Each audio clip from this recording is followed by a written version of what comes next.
There we go. And this is my second time down here to the Mid-Atlantic Crop Management School. I was here, I don't know, maybe 10 or 12 years ago. I don't remember exactly. So, and I'm glad to be back. I just wished I could stay for the social. But I have to teach a class at 9 o'clock tomorrow morning, and at 11 o'clock, and at 1 o'clock, and at 4 o'clock. So I won't be able to make it.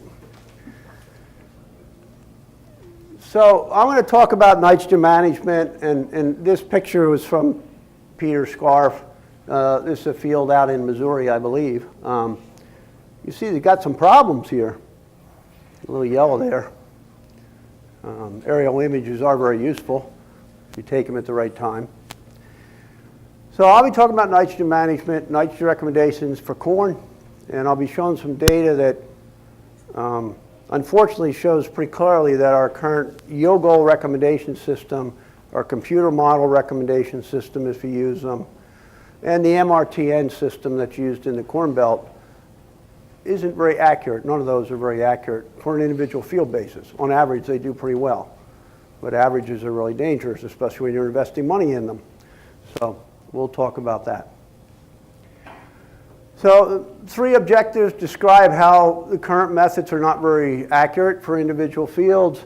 Summarize a critique that was just published of the yield goal method. George Stanford was the scientist who developed that method way back in 1973.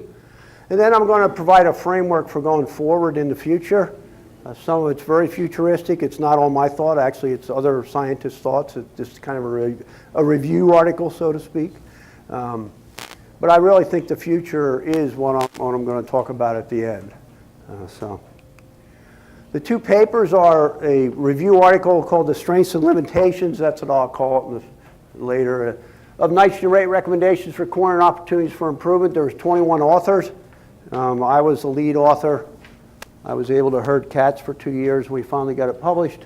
And what it does is it gives a really good history and description of all the methods used in the past and currently being used for nitrogen estimations, nitrogen needs for corn, and then gives some recommendations to go into the future. The scientists were from the Corn Belt, from the Southeast, and from the Northeast. I had a grant to get this started, is how it all began. And then this paper just came out, and actually it made me change my talk. It only came out about 2 weeks ago, so my talk is not the one I had in my head. And it's not even fully published yet in Agronomy Journal, and I'm going to show a few slides from it. An economist from the University of Illinois who shows very clearly that the original ideas behind the yield goal were not appropriate and not very accurate. So the Straits and Limitations paper, we give a history and background about yield goal recommendations, maximum return to nitrogen recommendations. How many people have heard of the maximum return to nitrogen or are familiar with it? It's used in the Corn Belt. You can raise your hand, we got one. Anyone else? You don't count. Hi, Chris. That's it, okay. So that idea hasn't penetrated much into the Delmarva Peninsula yet, the maximum return to nitrogen. I'll talk briefly about that also. The seven states in the Midwest in the Corn Belt decided back in 2005 to do away with the yield goal concept. And some of the data that they used to do away with it I'll be showing here. Okay.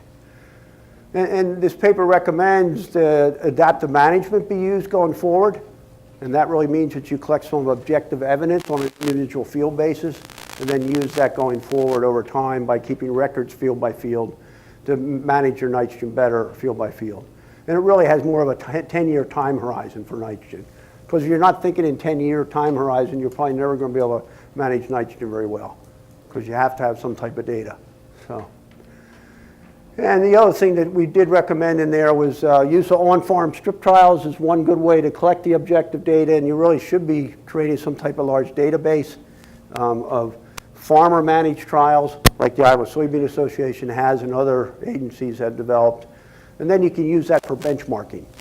Benchmarking is the idea that when you all do the same type of trial, say for nitrogen management, and you put up the aggregate results on the screen here, And then the farmer's sitting back there with their individual results, and they can compare and say, well, why am I in the 10th percentile? Why am I putting down 280 pounds of nitrogen and only getting 200 bushel, and everyone else is putting down 200 pounds of nitrogen and getting 250 bushel?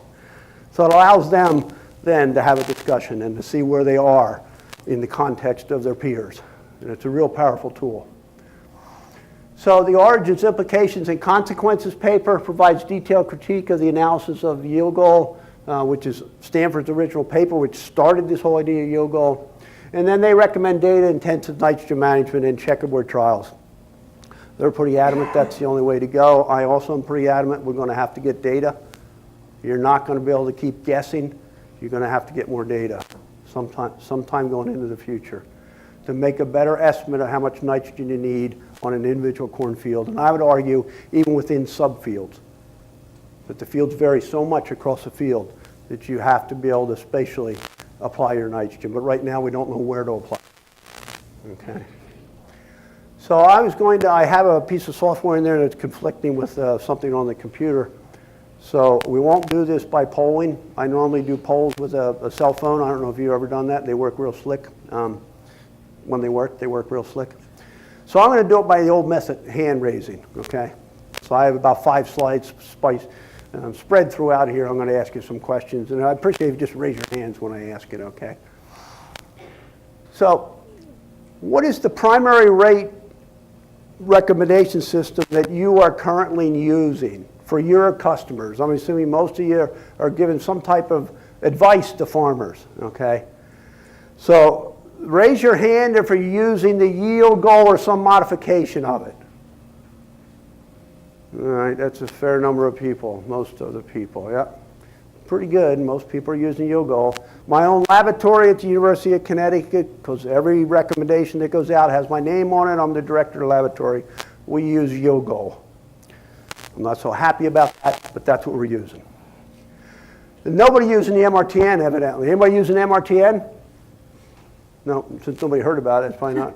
Anybody using the models, the computer-driven models, adapt end and circuit, 1 gentleman, 2 gentlemen, 3 gentlemen, 4, 5. Well, that's good. That's good. Maybe not so good when I show you the data. So I should have phrased this one. How many are interested to use? How many of you are interested? Those, we had the 5 or 6 or 7 that are using the models, as one of those models. How many are interested in going forward in the future using a model? You know, give it a try. You know, continue using it or try it over again. Okay, good. So strengths and limitations paper, we'll go back to that. We recommended in there use adaptive management, which is evidence-based, on-farm strip trials to get that evidence, and then create some type of large databases like Iowa Soybean Association has, and others are starting to develop. We did that with a recommendation. There's some other recommendations in there too. Those are the main ones for this group. Okay. The empirical evidence shows that none of the current rate prediction methods accurately predict nitrogen needs on fields, on individual fields. That's why we ended up there after this extensive review of the literature. And I'll show you some of that data now. Okay. After we just review what the yield goal concept was, I assume you know what it was, but I put this in here just to be sure. You have nitrogen fertilizer needs equals a factor times the yield goal. That factor is typically 1.2 pounds of nitrogen per bushel. Sometimes it's 1, sometimes it's 0.9, sometimes 1.3, but that's what it is, okay? Everybody in agreement? That's what we're talking about when we talk about yield goal. All right. So and then you subtract the credits out. So the original idea with Stanford, he didn't have anything in here about credits. He just had this equation, actually a little bit different, but and then the credits came later for your legumes and manures and everything. In land-grant universities, 34 of them use this method, and that is, the data is there, 41% of the corn and 35% of the grain. In theory, it's being used, this method, and you evidence that it is being used widely down in this area. So, and here's the nitrogen cycle.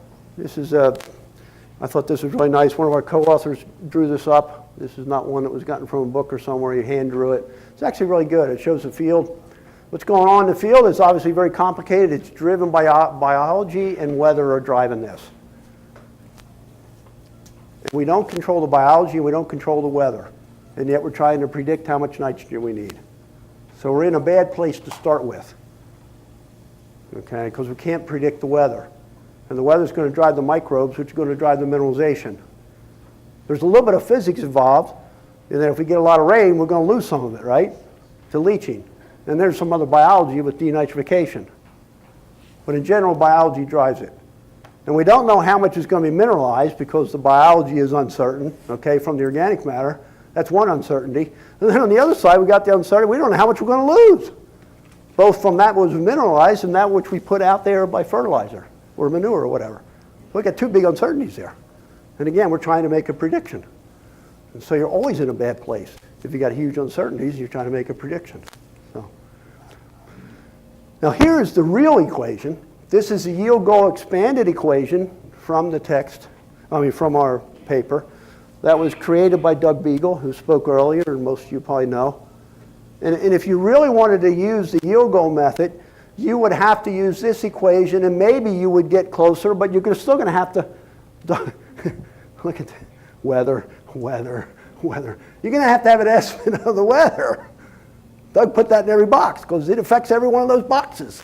So even if you were able to describe everything that you need, source placement, timing, soil quality, PSNT values, soil organic matter test, a manure application method, timing, a legume sale, all these factors, then you have to have efficiency factors for each of them, and then you'd have to include the weather. That's what you'd have to do if you really wanted to use the yield goal method. And we can't do it, obviously. So we use that shortened form because we're stuck with it. Now here's some data. It was published in 1992. It's one of the papers that started the Corn Belt scientists starting to think that the yield goal maybe was not the best way to go. In 1992, observed optimal rate of nitrogen. So what we're showing here is each one of these is a trial that was in a cornfield. There was 10 rates of nitrogen, replicated 3 times, and then you're able to calculate the economic optimum N rate. The rates went from 0 to 300 pounds of nitrogen, okay? And here's the recommendation based on the yield goal. This is in Iowa. And I put the 1-to-1 line in there. So any of these trials, any of these fields that were down here, the recommendation by yield goal was recommending too much. So example, 200 pounds was recommended by the yield goal, but in reality 0 was needed for extreme situation. Okay. If it was above the line, it would be just the opposite. The ones that are close to the line, they did a good job. These right in here did pretty well. But you can see the R squared, it's not very good. That's corn after soybean. There's about 23 or 24 trials on that one. There's 45 total in the data set. This other graph is corn after corn. Actually does a little better on corn after corn, probably because it's not mucked up with the soybean credit, and the carbon nitrogen cycle doesn't get mucked up as much when you just have continuous corn. Yeah, so. And you can see it did a little better. These sites in here, they're doing pretty well, but the overwhelming majority didn't predict. It was either under or over. And that's the best we could do. I mean, that was best that we could do at the time. Yield goal. Here's another data set. This is a really huge data set. This comes from the MRTN database. You can go print this out yourself. And this is just showing the yield at the economic optimum nitrogen rate in megagrams per hectare. And since you don't think in that, I put in the 160 bushel line. 10 megagrams per hectare is 160 bushel. Okay. And here's the economic optimum nitrogen rate in kilograms per hectare. That's about pounds per acre. It's about 12% more. So just think of it as pounds per acre. And you see there's no relation between the yield and the economic optimum nitrogen rate of each of those trials. I think there's 450 trials there or so across 7 states in the Corn Belt, from Ohio all the way out to Iowa, Illinois, Indiana, Michigan, Wisconsin. There's no relationship. So this is the kind of data that the Corn Belt scientists said, well, we can't continue with the yield goal method. We need to move to another method that is data intensive. So. And another piece of information, and this is the best study, there's been a few of these. This is showing 10 acres in a paper published in 2003, 10 acres in a field. So these are the same 10 acres in the field. It was done over 6 years. In 1995 it started. They didn't show the 95 data because it was a drought year and they only got like 60, 70 bushel corn. And the in-between year was beans, soybeans, okay? And each of these 60 blocks, they put enough nitrogen rates in replicated trial in each of these blocks to be able to calculate the economic optimum N rate in each of these little blocks. And what you're seeing here is the results of those N rates. Up top there you can see the white is 0, and all the way up to the dark, dark black is about 200 kilograms, about 180 pounds of nitrogen. And if you just look at 97, you can see, well, geez, you know, some needed a whole bunch, some didn't need so much, and then some didn't need any. And then if you go over to 99, well, Jiminy Cricket, look at these areas over here needed nothing in 97, and now they need almost 200 pounds or 180 pounds. So it's not stable. Even within fields, it's not stable, the amount of nitrogen that's needed. When I first saw this, I almost cried. This is a mess. And how are we going to figure it out? I think we have the technology to do that. I think the future is that we can figure this out. But this is reality on the landscape. And I think it shows very clearly if you think about how you've seen fields go deficient.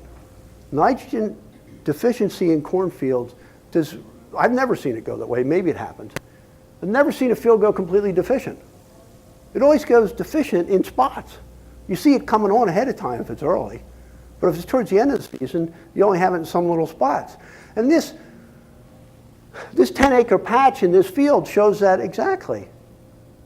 That some areas here, these needed no nitrogen. Those are going to be the last ones that go deficient, right?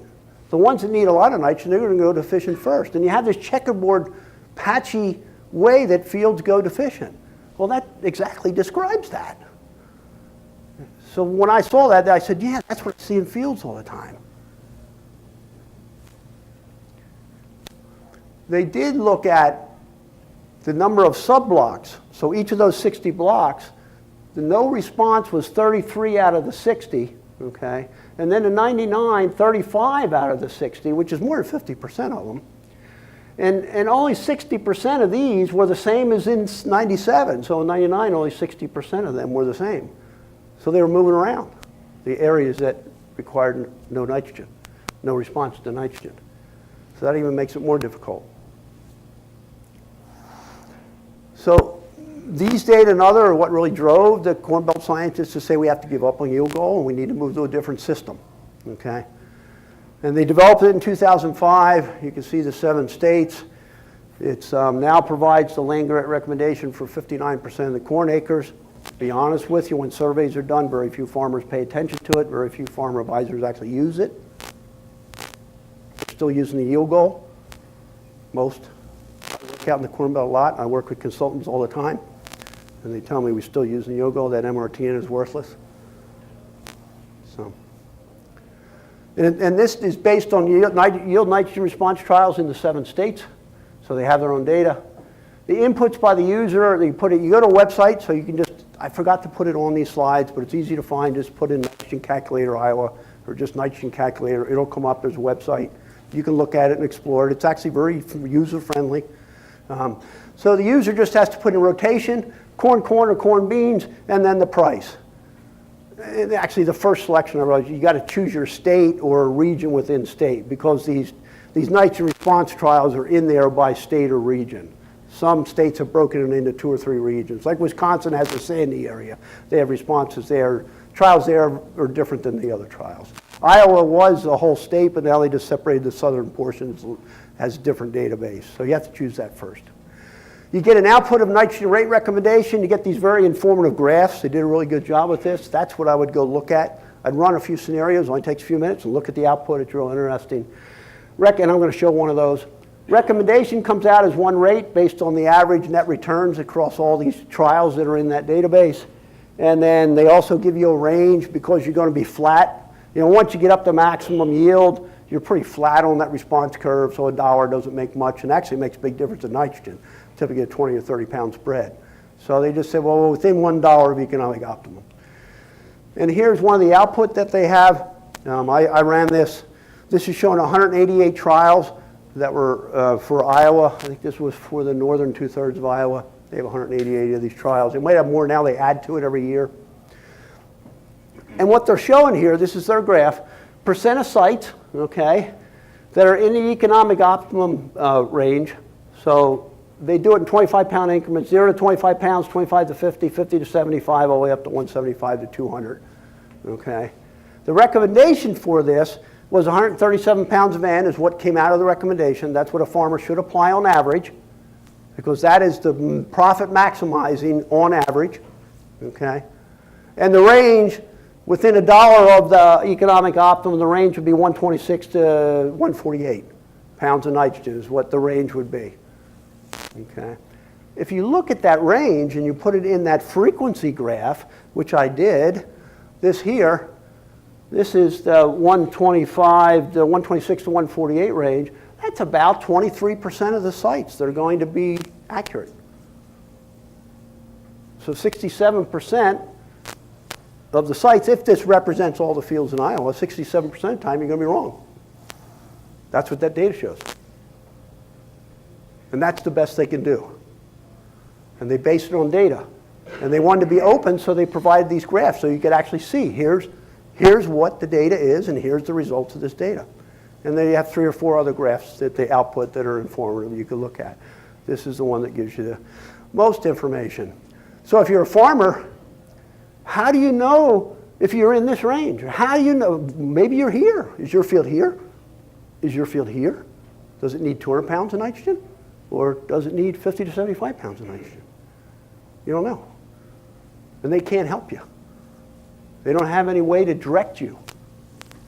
There's like 5 other factors in the database where you put in soil as such and such, and rainfall was such and such up until June 1st or whatever.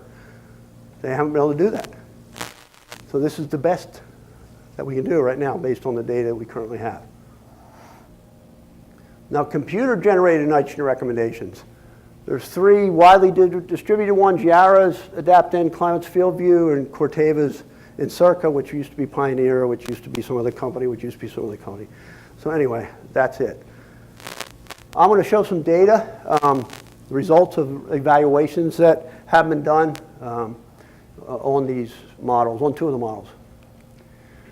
One thing that you should know on these models is that yield goal, I know for FieldView and AdaptN, you have to put a yield goal in, okay? I don't know Instructor because they won't let us work with it to evaluate it. So if you think about it, these models are actually very good at predicting how much nitrogen will be available and how much will be lost and how much will be taken up by the crop, okay? But the problem is you have to give it a yield goal because it has to know how much total nitrogen the plant's going to take up. Without knowing how much total nitrogen the plant's going to take up, it can't do all the other calculations. So you're still stuck with going back and giving it a yield goal. And I think you've noticed with the data I just showed, that's not going to make it that reliable. So that's a huge problem with the models. So evaluations of the performance of AdaptN and FieldView are located at a website called Nutrient Star. This Nutrient Star was developed by Environmental Defense Fund. I helped develop it. I'm a consultant to Environmental Defense Fund. Environmental Defense Fund really wanted to get information out to farmers and consultants in particular. They're really targeting consultants that would tell them the latest information and all the information about not only models such as these, but also nitrogen stabilizers. So Environmental Defense Fund paid a fairly large sum of money to do a meta-analysis of all and collect all the data available from the gray literature and the published literature on nitrogen stabilizers. All of them, Agrotane, Instinct, Nserve, every one of them.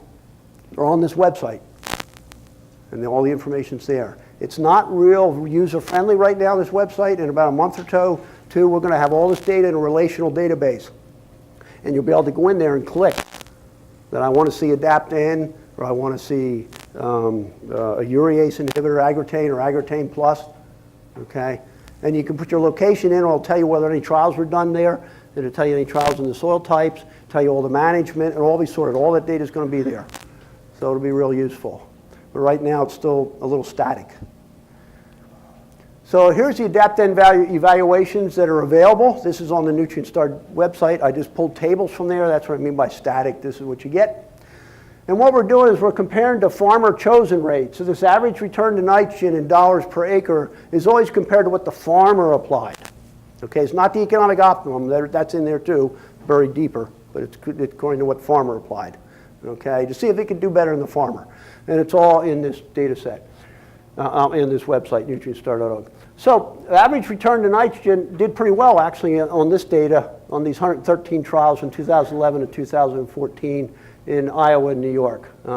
Actually, most of them were plus. They were making a little money. This does not include the cost to run the model or the fee or anything. This is just straight return to nitrogen. You know, nitrogen to nitrogen. There's no other cost. 201 trials later did not do so well. You can see a fair number of negatives. Okay. This, when we looked at the data more closely, so Environmental Defense Fund actually ran this data, ran these trials. I was a consultant to them. We have a large network of ag consultants all through the Midwest. We can put out 80 or 90 trials at the drop of a hat, and they're well trained. We've been doing it for years. What we found was that a majority of the time, it seemed like, we didn't do extensive analysis like I would for a paper, but it really looked like where the models were failing, not just this, but also, is when the yield was much higher than the yield goal. Duh. Because it needed more nitrogen. So a lot of these years, some of these years in these fields, they were getting 280, 300 bushel of corn. And the yield goal that had been put in was 210 bushel or 220 bushel. And so that's where the discrepancy was. Back to the same old problem of having to predict the yield goal in order for one of these models to work properly. Because that's what it's based on. That's the baseline of how much nitrogen is going to be in the model. So that said, I'll show climate first. So we did 72 field scale evaluations of climate's field view, and we're working with them quite extensively, and maybe do more. We have more out this year. Actually, we're testing their new subfield model this year. We'll have the data posted probably by February. So they have a model where they'll actually make a recommendation subfield, you know, within the field. And average return actually is doing a little better than AdaptN in these years in these fields. You can still see some negatives. Again, that's compared to the farmer's rate. But I do want to point out, we've used these models extensively. The AdaptN model, I still use it with my education program. I really like it. It gives you tremendous output. It gives you these graphs about how much was leached, how much was taken up by the plant, how much was denitrified. Really nice, easy to understand graphs. And you can go back and run different scenarios. So if you want to go back to last year and say you did not side dress, but you decide, if I side dressed, how much advantage would it give me? You can put that side dress in there, change your management, and it will go through and recalculate based on all the rainfall and all the data that's already in there and give you a new output. It goes like this. So you can run these scenarios. I do it with the farmers all the time in these education programs. We have all these output. Well, if you did this, let's see what would happen. Realizing that it's not going to be perfectly accurate, but it gives you the direction. It gives you the direction. It's really powerful. Climate field view does not allow you to do any customization. I think it's the old Monsanto mentality. So these, we had to choose. The only way you get the nitrogen recommendation, they actually say we don't give recommendations. Climate field view will say. They say you need to choose the residual nitrogen. So what you do is you have to choose how much residual nitrogen you want at the end of the season. And for these, we use 15 here and 30 pounds of nitrogen left over at the end of the season for these. Okay, so that's built into here. And one thing that really frustrated me was, for some reason or another, our technician ran it at 30 in cooperation with Climate, because we were working in cooperation with them. And I said, well, we did it 15 the year before. Why the heck did you do 30 this year? Just go run it again for 15, and we'll have the same results. And Climate said, oh, no, that'd take too long. It's too much work. I said, is that complicated? So it's not easy, evidently, to run the scenarios over again for Climate. So the conclusions for me are none of the current commonly used methods are effective. They're not giving us a good nitrogen rate, okay?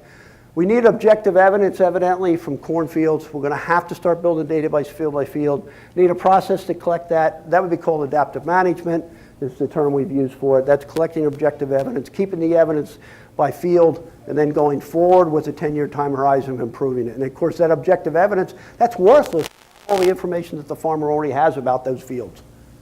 All the field history, also the farmer's personality, risk factor, the way they view risk, their financial situation, all that has to be factored in there. Otherwise, an objective evidence isn't very good. You need all that to make the right recommendation. So why am I making recommendations from a soil test lab? I don't know. So which nitrogen recommendation system do you think is the most reliable system? All right, this is a question I had on there. I think actually I'm going to rephrase it for you. Can you just answer one question? Maybe we're going to, would you raise your hand if you think none of these are accurate? Raise your hand if you think none of them are accurate. You don't have any faith in them. Some. Now we'll go just the opposite. We'll flip it. How many think the methods we're using, no matter what they are, have some validity and some accuracy, and then they're valid? And you would go and talk to a regulator and say, I believe this is going to be accurate. How many believe that the current system? Good. Yeah, the last guy said, well, we're stuck with what we got. We're doing the best we can, was the one guy's response last talk. Yeah. I'm guilty, but I have an explanation. Yeah, no, go ahead. I think with technology, the change is happening so quick. It is. That what's code for 2016 and the way the models are built and the way they're checked in the field is completely different right now compared to 6 months ago. I don't know about 6 months ago. I mean, the way we've been evaluating is the same for 10 years. You know, field scale replicated trials. As far as using Varus into a model and all the other technologies in the computer model. Yeah, I agree. It's happening really quick. That's my point. And what might not have looked so good 10 years ago or 5 years ago or 2 months ago might look a little different. Yeah, I'm not so confident. The models being based on yield goal, I don't see them able to tweak it. Unless they're stuck with the same problem I have at the soil test lab. I'm director of the soil test lab. I give recommendations all the time. Every once in a while it has my name on it that goes out the door. They're stuck with the same problem. They can't predict the weather. My standard response for nitrogen is a piece of cake. All you have to do is give me daily rainfall from May 1st to September 1st. But you have to give it to me on May 1st. And you not only give it the daily rainfall, I want the intensity of that rainfall. Piece of cake. So anyway, George Stanford published 2 papers that lead to the use of the yield goal. These 2 papers, I have these, I'll send them to anybody. This actual paper is really easy to read. It's actually a bulletin that was written for fertilizer dealers, the Ammonia Institute fertilizer dealers. And this paper actually is pretty easy to read. It doesn't have much statistics. It gives real good background on nitrogen, history of nitrogen recommendations at that time. So Stanford's original idea was that less empirical means should be developed for predicting and meeting nitrogen needs of crop. So actually, Stanford all the way back in 1973 was saying that these guys, so a little background, there were 2 scientists, Hetty and Pesic, who were doing numerous small plot trials all across the Corn Belt. They were doing essentially what we've been talking about doing. You'd go out in the many fields and get the response curve, and then you'd be able to know better how to apply nitrogen. And Hetty and Pesic were doing that. It was kind of innovation. It was the 1950s they were doing that. Okay? Stanford said, well, we can't keep doing that. We get 100,000, 300,000 fields. We're never going to make it. He said we need a rule of thumb to help those who can't do that. And plus it was really hard. They didn't have the technology. And so actually Stanford originally idea was to develop a rule of thumb to get away from having to do a trial on every field. Because even back then they were saying we need to do a trial on every field if we really want to know how to make a good nitrogen recommendation. Back in the 1950s, Hetty and Pesic were saying that. And this was his solution to it. He knew they didn't have the technology or computer tech capability at that time. It was all small plots. Then you have the problem of small plot. Does it represent the whole field? No, probably not. So Stanford's data in the original 73 Journal of Environmental Quality article, this is what it's based on. Small plot nitrogen response trials, most of them were 15 foot wide by 40 or 50 foot long. Irrigated corn, mostly in the Platte River Valley. You can see the trials, 14 of them when they were done. 10 treatments, rates, timings, And they also used some data in the 66 paper that they didn't include. So that's the extent of the data that the whole yield goal concept was based on. And we took off and took running with it. It would never pass muster today, that number of sites, to make it. And not just this, my recommendation from the soil test lab, my tomatoes, my sweet corn, my eggplant, I mean, everything's based on that. It's all based on nitrogen uptake, yield goal. All of it is. So in the critique by Rodriguez et al., which is the lab of Dave Bullock in University of Illinois, he concluded that Stanford's method of using averages of averages was not appropriate, and he had some other complaints about it. It's a very technical paper, but that in essence what he said. They did some reanalysis and concluded there was no consistent factor such as the 1.2 pounds of nitrogen. It varied all over the board when they did a reanalysis. They spent an extensive amount of time on this. And I think this paper is going to drive a lot of thinking in a different way. So what do we do now? I mean, that's the big concern. What do we do? Sure, it's really easy to say the damn thing doesn't work. What are you going to replace it with? That's the problem. And there isn't much money, I noticed, in agriculture and food. And anything you want to replace it with is probably going to cost a little more money. That's a problem. I don't think we should ignore it. The data are evident. The data are pretty much foolproof. So I am changing our recommendations to reflect these data. Querying Ketterings, Dr. Ketterings at Cornell already has a system that she's refining. You can look up that PDF. You can just put in Adaptive Manager Ketterings. She has already moved to it because she has a lot of regulatory pressure. Regulators were grabbing her recommendations. She didn't like it, so she decided to make a way for farmers to have their own recommendations. And she has a detailed system on how to do that. So how are we going to make nitrogen recommendations when the underlying biology of the system is highly variable? That's what we're stuck with. We can't change the rainfall. We can't all move to Arizona and get a 4-inch rainfall environment. This is what we have. We don't have a choice. So the two papers, the one that I was lead author on with 20 other scientists and the one by Rodriguez, is really neat objective evaluations. You're going to do that with field scale trials or checkerboard trials. And the technology makes this actually fairly easy. I've been doing hundreds of these. And it's actually really simple to do the trials. So field scale trials are used by numerous groups. Iowa Soybean Environmental Defense Fund, we have our own network. These two universities do extensive number, and there's others. Here's manuals if you want to get into it. There's a lot of information available. It's user-friendly. It's written for ag consultants. And this is our own publication that we put out on the Farmer Network Design Manual. It goes into not just the mechanics of doing it, but also how to use the data later in meetings with farmers. Here's what I mean by a strip trial. This was one done in Iowa by Iowa Soybean Association. This farmer wanted to know liquid swine manure at 3,000 gallons per acre. Is that enough? The Iowa State recommendation says 3,000 gallons was enough. The farmer didn't think it was. He said, well, I got to check it. And Iowa Soybean Association helped him. He put 50 pounds extra of anhydrous on top of it. So he had manure plus 50, manure plus 50 type of design. He did that for 3 years. And you see the results? He ended up 16 bushel more. Well, that more than paid for that 50 pounds of nitrogen. It also indicated that the Iowa State's recommendation for credit for swine manure, for his particular swine manure, was not accurate. I mean, you have to assume it's not accurate for your...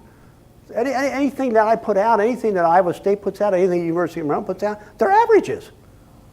Do you want to bet the farm on averages? Especially when there's huge range? It doesn't make sense. So you're going to have to customize. There's no way around it. This is all biology. And a lot of variability. Okay. So I just wanted to just ask if you think you could do, how many people, raise your hand if you think you could do replicated strip trials like I described. 1, 2, 3, 4, 5. All right, some. And now, how many of you would be interested to learn how to do it and think it would be beneficial? Raise your hand if you think you could learn how to do it and be beneficial. All right, some. All right. All right, so checkerboard trials. These are actually more than trials. They're projecting future use of existing technology, okay? And what they're really talking about is a unified system going forward. okay, using the technology we currently have and setting it up in a different way. It's actually quite futuristic. This will scare the bejeebers out of you. This is a checkerboard trial. Each of those has the different rates of nitrogen that are shown there on a 77-acre field. Nitrogen rates go from 77 to 134, and you can see how they're distributed. This can all be done automated. The farmer doesn't even know what they're doing. The farmer just drives the tractor like usual, putting the fertilizer down like usual, does the combine. All this design is in a memory stick that goes in the computer. They don't have to do anything. What you do have to do if you want the farmers to use the information is to find out what questions they want to answer, what evaluations they want to do. And once that, then you can design the trial with them and you can give it to them and they can do something like this. What they're doing, what they're really proposing here in Dave Bullock's, and this is my interpretation, Dave called a meeting of scientists from all over the world who are looking at these systems. And one of my former grad students is involved with him, so I was invited. Plus, I've been doing these strip trials for so long that I know a fair amount about them. So what they're proposing, my interpretation from the meeting we had last December in Los Angeles, the trial design for the farmers interested to use. First, you got to get the farmers interested and get something that they want to ask the question about, some evaluation of a management practice, okay? Otherwise, they're not going to use the information. Why bother? The planter, fertilizer spreader, and combine all can be programmed in these checkerboard trials. Results can be transmitted to a server. We do that now, wirelessly transmit it to you. You don't have to go, bother the farmer to pull out the data from the damn combine. And the algorithms on the server, you can analyze that raw data. This is part of Bullock has a $5 million project to look just at this question. How do we automate these trials? And they're pretty far along. So you can actually get it sent. The farmer doesn't have to do anything. A day or two after their harvest is done, they get a report. It's nicely formatted in the way that they want to see it. It's all been analyzed in the computer. You don't have to do anything. It's all automated. And also, what you can do if you get thousands of farms available and doing this, and get a farmer cooperative to handle the data, which is actually what their ultimate goal is, because they want to have a public database rather than a Monsanto database, since they work for a land-grant university. You can do benchmarking. You can compare what this farmer did with the 300 other trials, and the farmer can get a report and see where they sit. It's really powerful. So that's what they're up to. So you're not in Utopia yet. Obviously, we're not going to go there. That, I believe, is the future. It's not that far away. It's actually fairly easy to do. I think companies are going to have to move that way. Yes, sir? How did you take next year's weather into consideration? Yeah, that's the question. It's still going to come down to the fact that you have to have the weather in there. And the models are getting better and better, so there's other parts of this. You have probabilistic weather forecasts on when you would get leaching. So that is getting better, and that's going to have to be incorporated. Yeah. But and the idea is, this is what we want to do something new, myself included, it has to be a dumb mistake. But you're replacing something that you've tried and true and you feel real comfortable with, you really look at the defects of the move. What I'm asking you to do is just move incrementally away and think of a 10-year time horizon. How can you collect data from 1, 2, 3, or 4 fields? How can you get some objective evidence from your customers? I know you're not, it's impossible given this data I showed you for you to be predicting accurately. I'm sorry, you can't do it. Not on all the fields all the time. Some of the fields some of the time. If that's good enough, I guess it's okay. So you're lucky that corn does not show you decreases in yields when it got too much, like cotton and sugar beets. If we were in cotton and sugar beets, we'd be having a whole different conversation. It's too easy with corn. Society's demanding more. And this kind of information is going to make it to regulatory agencies, going to make it to society. I'd like you to be ahead of the game, is what I'm really saying. Okay? So start with 5 fields, get some objective, or start 2 fields, I don't know, 1 field, I don't care. But keep records by field. You got to do that. Okay? And these are the objective evidence tools that I just said. I don't care what you use. I don't have any bias. Just get something that gives you more information than you have today and move incrementally better. PSNT, cornstalk nitrate, nitrogen sensors, aerial images, replica, I don't care. Just start with something that's objective. More objective than you have now. And you're going to be able to do better. Okay. I really think we need it because of farmers, farm advisors, ag community, regulatory agencies, society, they're all going to demand it. We got to get in front of this. We haven't gotten in front of it in 20 years. The 26 years I've been working, I've been playing catch up with the bad press and everything else. I don't know how many times I'm down to the DEP office, damn it. Not for good reasons, because some well was polluted. And we can do better. We got to do better.